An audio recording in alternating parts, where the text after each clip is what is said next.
Line ఉండదు, కూర్చోడు ఉండదు, బల్ల ఉండదు. 40 రోజులు దీక్ష చేస్తున్నాం. సుఖమేమో చెప్పండి. భక్తిభావం కూడా లేదు. చాలా కారణం అండి. ఎందుకంటే భక్తిగా వచ్చాము, భక్తిగా వెళ్దాం చూస్తున్నాం. అసలు వాల్యూ లేదు సార్. చాలా ఇబ్బందిగా ఉంది.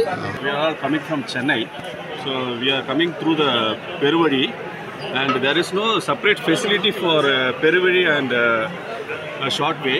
So we are suffering here.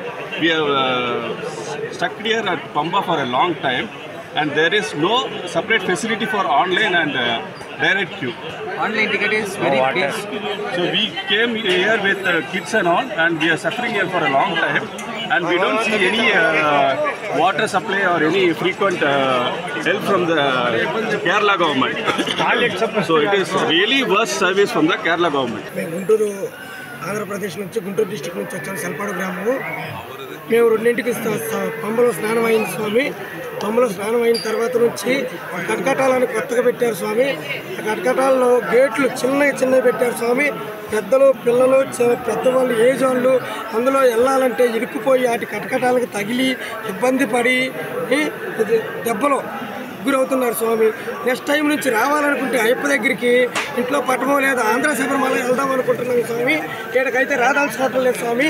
ఈ ప్రభుత్వం కానీ పోలీసులు కానీ దీనికి ఎటువంటి కారణం కానీ చర్యలు కానీ తీసుకోవటం లేదు స్వామి. మాకు ఎటువంటి సహాయం చేయటం లేదు స్వామి.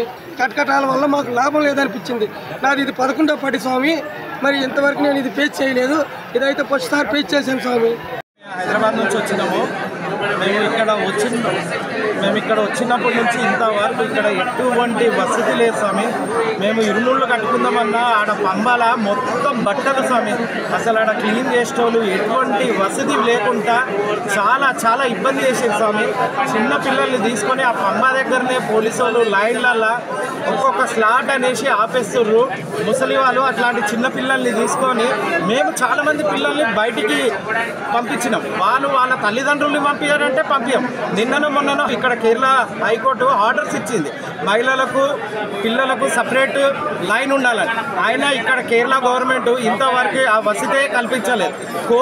కోర్టు మాట కూడా ధిక్కారణ చేస్తుంది ఇక్కడ గవర్నమెంట్.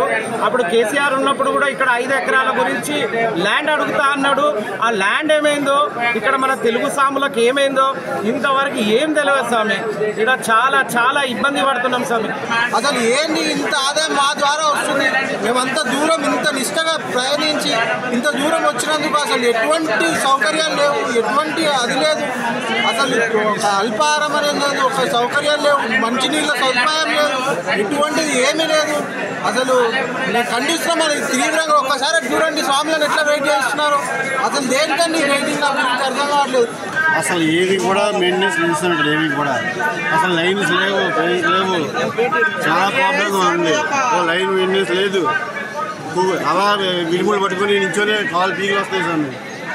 చాలా ప్రాబ్లంగా ఉంది స్వామికి. మళ్ళీ రావాలనిపించట్లేదు కూడా. ఈ వీడియో మీకు నచ్చినట్టయితే లైక్ చేయండి, 10 మందికి షేర్ చేయండి. అలాగే కామెంట్ల రూపంలో మీ అభిప్రాయాలను మాతో పంచుకోండి. Nationalist hub group of channels ను సబ్స్క్రైబ్ చేసుకుని తెలుగునాట జాతీయవాద జర్నలిజాన్ని ప్రోత్సహించండి. ఈ వీడియో కింద ఉన్న బెల్ ఐకాన్ పై క్లిక్ చేయడం మర్చిపోవద్దు.